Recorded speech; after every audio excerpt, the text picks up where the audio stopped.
നിങ്ങളുടെ കുഞ്ഞിന് 7 മാസമായോ? ഈ സമയങ്ങളിൽ കുഞ്ഞുങ്ങളിൽ എന്തൊക്കെ മാറ്റങ്ങളാണ് ഉണ്ടാകുന്നത്? അവർ അച്ചീവ് ചെയ്യേണ്ട പ്രധാനപ്പെട്ട മൈൽ സ്റ്റോൺസ് എന്തൊക്കെയാണ്? 7-ാം മാസത്തിന്റെ ഓരോ ആഴ്ചകളിലും അവരെ കൂടുതൽ സ്മാർട്ട് ആക്കാൻ നമുക്ക് എന്തൊക്കെ ചെയ്യാൻ കഴിയും? ഇതിനെക്കുറിച്ചൊക്കെ നമുക്കൊന്ന് വിശദമായിട്ട് പറയാം. ഹായ്, ഞാൻ ഡോക്ടർ അജിന, ആയുർവേദ ഫിസിഷ്യൻ ആണ്. എൻ്റെ വീഡിയോസ് ആദ്യമായിട്ടാണ് കാണുന്നതെങ്കിൽ മറക്കാതെ ചാനലൊന്ന് സബ്സ്ക്രൈബ് ചെയ്യാം. 7-ാം മാസത്തിൽ കുഞ്ഞുങ്ങൾക്ക് ശാരീരികവും മാനസികവും സാമൂഹികവുമായി വിവിധ തരം മാറ്റങ്ങൾ ഉണ്ടാകുന്ന സമയമാണ്.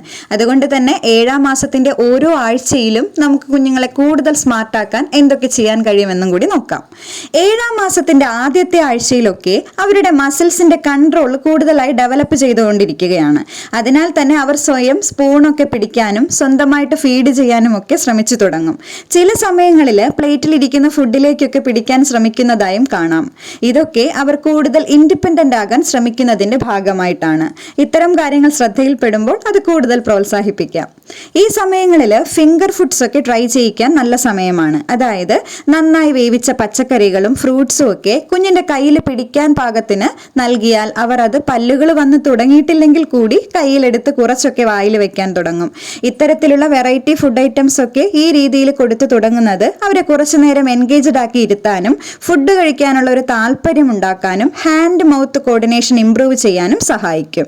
ഈ സമയങ്ങളിലൊക്കെ കുഞ്ഞുങ്ങൾക്ക് കൊടുക്കേണ്ട ഭക്ഷണങ്ങളും അവ തയ്യാറാക്കുന്ന രീതികളുമുള്ള ഒരു വീഡിയോ ലിങ്ക് ഡിസ്ക്രിപ്ഷനിൽ ഞാൻ കൊടുക്കുന്നുണ്ട്. ആവശ്യക്കാർക്കൊന്ന് ചെക്ക് ചെയ്ത് നോക്കാം.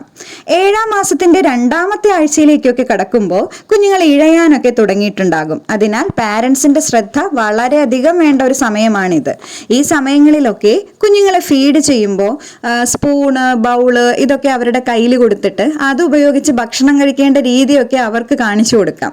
ഇത് ഭക്ഷണം കഴിക്കുന്നതിനുള്ള താല്പര്യം അവരിൽ കൂടുതൽ ഉണ്ടാക്കിയെടുക്കാൻ സഹായിക്കുന്നതാണ്. 7-ാം മാസത്തിന്റെ 3ാമത്തെ ആഴ്ചയിലേക്ക് കടക്കുമ്പോൾ ചില കുഞ്ഞുങ്ങൾക്ക് പല്ല് മുളയ്ക്കാനൊക്കെ തുടങ്ങിയിട്ടുണ്ടാവും. ഇത് അവരിൽ ഉറക്കത്തിനുള്ള ബുദ്ധിമുട്ടുകൾ ഉണ്ടാക്കുകയും ഇറിറ്റേഷൻസ് ഉണ്ടാക്കുകയും ഒക്കെ ചെയ്യും. ഈ സമയങ്ങളിൽ കുഞ്ഞുങ്ങളെ കൂടുതൽ പാമ്പർ ചെയ്യേണ്ടതായിട്ട് വരും. ഇനി ഇപ്പോഴും ബോട്ടിലിൽ തന്നെയാണ് കുഞ്ഞുങ്ങൾക്ക് വെള്ളം കൊടുക്കുന്നത് എന്നുണ്ടെങ്കിൽ അത് മാറ്റിയിട്ട് ഗ്ലാസ്സിലൊക്കെ വെള്ളം കുടിക്കാൻ അവരെ ട്രൈ ചെയ്യിപ്പിക്കാൻ പറ്റിയൊരു സമയമാണ്. കുഞ്ഞിൻ്റെ ഫൈൻ മോട്ടോർ ആക്ടിവിറ്റീസും ഹിയറിംഗ് സ്കിൽസും ഒക്കെ ഡെവലപ്പ് ചെയ്യാനായിട്ട് ആദ്യം കുഞ്ഞിനെ സേഫായിട്ട് ഇരുത്തിയ ശേഷം നിങ്ങളുടെ ഓരോ കൈവിരലുകളിലും പെന്ന് കൊണ്ട് ഒരു മുഖത്തിൻ്റെ ഷേപ്പൊക്കെ വരയ്ക്കണം. എന്നിട്ട് വിരലുകൾ അടച്ച് കൈ മുറുകെ പിടിച്ചിട്ട് ആദ്യം അവരെ കാണിക്കുക. എന്നിട്ട് ഓരോ വിരലുകൾക്കും വ്യത്യസ്തമായ പേരുകളൊക്കെ നൽകണം. ഉദാഹരണത്തിന് വലിയ വിരലിനെ നമുക്ക് തമ്പെന്ന് വിളിക്കാം, അതുപോലെ തന്നെ റിങ്, അങ്ങനെയൊക്കെ പല പല പേരുകൾ ഇടുക. എന്നിട്ട് കുഞ്ഞിൻ്റെ മുൻപിൽ കൈ ചുരുട്ടി കാണിച്ചിട്ട് പാട്ട് രൂപത്തിൽ ഇങ്ങനെ പറയാം, വാവയുടെ പുതിയ ഫ്രണ്ട് തമ്പെവിടെ, അങ്ങനെ ചോദിച്ചിട്ട് തമ്പ് മാത്രം ഉയർത്തി കാണിക്കാം. ഇത്തരത്തിൽ ഓരോ വിരലുകളും അങ്ങനെ ചെയ്തിട്ട് അവസാനം എല്ലാവരുടെയും പേരുകൾ ഒരുമിച്ച് വിളിച്ചിട്ട് നമുക്ക് എല്ലാ ഫ്രണ്ട്സിനെയും ഒരുമിച്ച് കൊണ്ടുവന്നാലോ അങ്ങനെയൊക്കെ ചോദിക്കുക. എന്നിട്ട് കൈ മൊത്തത്തിൽ തുറന്ന് കാണിക്കാം. ഇത്തരത്തിൽ രസകരമായിട്ടുള്ള കളികളൊക്കെ ചെയ്യുന്നത് കുഞ്ഞുങ്ങളുടെ ഫൈൻ മോട്ടോർ സ്കിൽസും ഹിയറിങ്ങും ഇംപ്രൂവ് ചെയ്യാനും അവരെ കൂടുതൽ ആക്റ്റീവായിട്ട് നിർത്താനും സഹായിക്കുന്നതാണ്. അതുപോലെ തന്നെ കുഞ്ഞുങ്ങളെ കുളിപ്പിക്കുന്ന സമയങ്ങളിൽ ഏതെങ്കിലും പ്ലാസ്റ്റിക് ബോട്ടിൽസ് ഒക്കെ എടുത്തിട്ട് ചെറിയ ഹോളുകളൊക്കെ ഇടുക. എന്നിട്ട് അതിൽ വെള്ളം നിറച്ച ശേഷം ആ ഹോളുകളിൽ കൂടി വെള്ളം അവരുടെ ടബിലേക്കോ അല്ലെങ്കിൽ വെള്ളം എടുക്കുന്ന പാത്രങ്ങളിലേക്കോ ഒക്കെ വീഴുന്നതും കാണിക്കണം. ഇത്തരം ചെറിയ ചെറിയ ആക്ടിവിറ്റീസ് ഒക്കെ അവരിൽ വലിയ മാറ്റങ്ങൾ ഉണ്ടാക്കും. ഇതൊക്കെ അവരെ കോസ് ആൻഡ് ഇഫക്ട്സ് ഒക്കെ മനസ്സിലാക്കാനും ഫൈൻ മോട്ടോർ ആക്ടിവിറ്റീസ് ഒക്കെ ഇംപ്രൂവ് ചെയ്യാനും സഹായിക്കുന്നതാണ്. ഇനി 7-ാം മാസത്തിന്റെ 4ാമത്തെ ആഴ്ചയിലേക്ക് കടക്കുമ്പോൾ കുഞ്ഞുങ്ങൾ അവരുടെ ഇമോഷൻസ് ഒക്കെ പ്രകടിപ്പിക്കാൻ തുടങ്ങും. അതിന്റെ ഭാഗമായിട്ട് അവർ അവർക്ക് പരിചയമുള്ളവരോടും മാതാപിതാക്കളോടുമൊക്കെ സ്നേഹം പ്രകടിപ്പിക്കാനായി ഉമ്മ തരികയോ ചേർന്നിരിക്കുകയോ ഒക്കെ ശ്രമിക്കുമ്പോൾ നിങ്ങൾ അവരെ പറ്റുന്നത്രയും പ്രോത്സാഹിപ്പിക്കണം. ഇത് കുഞ്ഞുങ്ങളുടെ ഇമോഷണൽ സ്കിൽസ് ഇംപ്രൂവ് ചെയ്യാൻ സഹായിക്കുന്നതാണ്. അതുപോലെ നിങ്ങൾ വീട്ടിലുള്ളവർ തമ്മിൽ സ്നേഹത്തോടെ പെരുമാറുന്നതൊക്കെ കുഞ്ഞുങ്ങൾ കാണാനും അവസരമൊരുക്കണം. ഇതൊക്കെ അവരുടെ വൈകാരികമായിട്ടുള്ള വളർച്ചയ്ക്ക് വളരെയധികം സഹായകമാകും. ഇനി ഈ സമയങ്ങളിലൊക്കെ കുഞ്ഞിന് സെൻസ് ഓഫ് ഒബ്ജക്റ്റ് പ്രമനൻസ് ഒക്കെ ഡെവലപ്പ് ആകുന്ന സമയമാണ്. അതായത് അവർക്ക് ഇഷ്ടമുള്ള ഏതെങ്കിലും ഒരു ടോയ്സ് ഒക്കെ എടുക്കുക നിങ്ങൾ, എന്നിട്ട് ഒരു ടവല് കൊണ്ട് അതിനെ മൂടി വെക്കണം. അതിനുശേഷം എക്സാമ്പിൾ ഇപ്പോൾ ഒരു ടെഡി ബിയർ എടുക്കാം. എന്നിട്ട് ആ ടെഡി ബിയറിനെ ഏതെങ്കിലും ഒരു ടവല് കൊണ്ട് മൂടി വെക്കുക. ശേഷം കുഞ്ഞിനോട് പറയുക, അയ്യോ അവിടെ ടെഡി കാണുന്നില്ലല്ലോ, എവിടെ പോയി, അങ്ങനെയൊക്കെ ചോദിച്ചിട്ട് പതിയെ ആ ടവലൊക്കെ ഒന്ന് മാറ്റി കാണിക്കണം. ഇത് വസ്തുക്കൾ നമ്മൾക്ക് കാണാൻ കഴിയാത്തപ്പോഴും അവിടെ ഉണ്ടാകുമെന്നത് അവരെ മനസ്സിലാക്കാൻ സഹായിക്കും. ഇനി 7-ാം മാസത്തിൽ കുഞ്ഞുങ്ങളിൽ ശാരീരികമായി ഉണ്ടാകുന്ന പ്രധാനപ്പെട്ട ഒരു മാറ്റം എന്ന് പറയുന്നത് കുഞ്ഞുങ്ങൾ പതിയെ ഇരിക്കാൻ തുടങ്ങും എന്നതാണ്. അതായത് ഒരു 6 മുതൽ 7 മാസത്തിന്റെ ഉള്ളിലൊക്കെ കുഞ്ഞുങ്ങൾ ഇരിക്കാൻ ശ്രമിക്കാറുണ്ട്. ചിലർക്ക് ചെറിയ സപ്പോർട്ടോട് കൂടിയും മറ്റു ചിലർ ഒരു സപ്പോർട്ടുകളും ഇല്ലാതെ തന്നെ കുറച്ച് സമയമൊക്കെ ഇരിക്കാൻ ശ്രമിക്കും. അതുപോലെ തന്നെ കമിഴ്ന്ന് വീഴുക എന്നത് ഈ മാസങ്ങളിൽ എത്തേണ്ട ഒരു പ്രധാനപ്പെട്ട മൈൽ സ്റ്റോൺ ആണ്. അതായത് കുഞ്ഞുങ്ങൾ 2 രീതിയിൽ കമിഴ്ന്ന് വീഴാം. ചില കുഞ്ഞുങ്ങൾ മലർന്നു കിടക്കുന്ന സമയത്ത് സൈഡിലേക്ക് അഥവാ വശങ്ങളിലേക്ക് ചെരിഞ്ഞിട്ട് കമിഴ്ന്ന് വീഴാം. ഇനി കമിഴ്ത്തി കിടത്തുമ്പോഴാണെങ്കിൽ ചിലപ്പോൾ തിരിഞ്ഞ് മലർന്നും വരാം. ഇതിൽ ഏതാണെങ്കിലും ഒരുപോലെ തന്നെയാണ്. ഇതിനെ റോളിംഗ് ഓവർ എന്നാണ് പറയുന്നത്. അതുകൊണ്ട് ഇത് 2 രീതിയിലും സംഭവിക്കാവുന്ന കാര്യമാണ്. ചില കുഞ്ഞുങ്ങളൊക്കെ 3 മാസം ആകുമ്പോഴേക്കും കമിഴ്ന്ന് വീഴാൻ ശ്രമിക്കാറുണ്ട്. എല്ലാ കുഞ്ഞുങ്ങളും ഒരുപോലെ അല്ല. നമ്മൾ ശ്രദ്ധിക്കേണ്ട ഒരു കാര്യം 3 മാസം ആകുമ്പോൾ കുഞ്ഞിന്റെ കഴുത്ത് ഉറച്ചിട്ടുണ്ടോ എന്ന് ഉറപ്പുവരുത്തണം. അതുപോലെ 2 മാസം ആയപ്പോൾ ഒരു മറ്റുള്ളവരെ നോക്കി ചിരിക്കാനൊക്കെ തുടങ്ങിയോ എന്ന് ശ്രദ്ധിക്കുക. ഈ മൈൽ സ്റ്റോൺസ് ഒക്കെ എത്തിയിട്ടുള്ള ഒരു കുഞ്ഞ് 7 മാസമായിട്ടും കമിഴ്ന്ന് തുടങ്ങിയില്ലെങ്കിൽ ഒരു ഡോക്ടറുടെ നിർദ്ദേശം തേടേണ്ടതാണ്. അല്ലാതെ ഒരു കുഞ്ഞ് 3 മാസത്തിൽ കമിഴാൻ തുടങ്ങി എന്ന് കരുതി ഇപ്പം നിങ്ങളുടെ കുഞ്ഞ് മാത്രം 3 മാസത്തിൽ കമിഴുന്നില്ല, അങ്ങനെയൊന്നും ടെൻഷൻ അടിക്കേണ്ട യാതൊരു കാര്യവും ഇല്ല.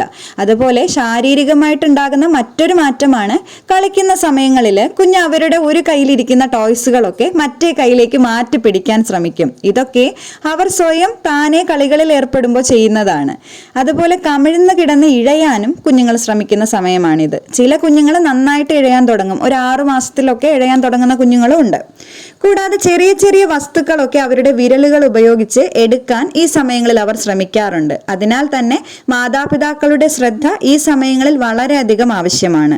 ടോയ്സുകളൊക്കെ വെച്ച് ഒറ്റയ്ക്ക് കളിക്കുന്നതും അവർ എൻജോയ് ചെയ്യാൻ തുടങ്ങുന്നത് ഈ സമയങ്ങളിൽ തന്നെയാണ്. ഇനി അവരുടെ കമ്മ്യൂണിക്കേഷൻ സ്കിൽസിന്റെ ഡെവലപ്മെന്റ് നോക്കിയാൽ അതിൽ ആദ്യം അവർ ചെറിയ ചെറിയ ശബ്ദങ്ങളൊക്കെ ഉണ്ടാക്കുന്നത് കൂടുതലാകും. അതായത് ബാബ, മാമ എന്നിങ്ങനെയുള്ളത് റിപ്പീറ്റഡ് ആയിട്ട് പറയാൻ തുടങ്ങും. ഇതൊക്കെ നന്നായിട്ട് പ്രോത്സാഹിപ്പിക്കുന്നത് ലാംഗ്വേജ് ഡെവലപ്മെന്റിന് വളരെ ഇമ്പോർട്ടൻ്റ് ആണ്. കൂടാതെ സൗണ്ട് സെൻസ് ഇംപ്രൂവ് ചെയ്യുന്നതിന്റെ ഭാഗമായിട്ട് കുഞ്ഞുങ്ങളെ പേര് വിളിച്ചാൽ അവർ തിരിഞ്ഞു നോക്കാൻ തുടങ്ങും. ഇമോഷണൽ ഡെവലപ്മെന്റ്സ് ഒക്കെ നടക്കുന്ന പ്രായമായതിനാൽ അവരുടെ സന്തോഷവും ദേഷ്യവും ഒക്കെ അവരുടെ മുഖത്ത് നന്നായി പ്രകടിപ്പിക്കാൻ കുഞ്ഞുങ്ങൾ ശ്രമിക്കാറുണ്ട്. ഈ മാസങ്ങളിൽ ചില കുഞ്ഞുങ്ങൾ അപരിചിതരായ ആളുകളെയൊക്കെ കാണുമ്പോൾ ചെറിയ ഭയമോ മടിയോ ഒക്കെ കാണിക്കുന്നതായി കാണാം.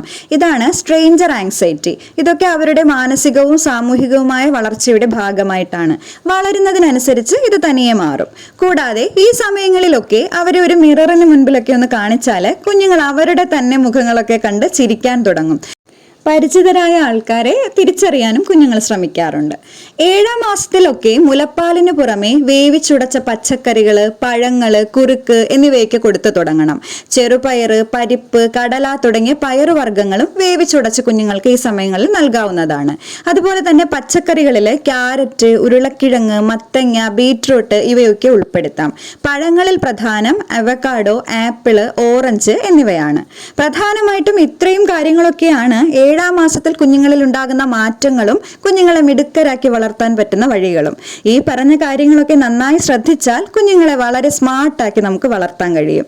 നിങ്ങളുടെ കുഞ്ഞ് 7-ാം മാസത്തിൽ ഇതിൽ എന്തൊക്കെ കാര്യങ്ങളൊക്കെ ചെയ്യാറുണ്ടെന്ന് കമന്റ്സിലൂടെ ഒന്ന് ഷെയർ ചെയ്യാം.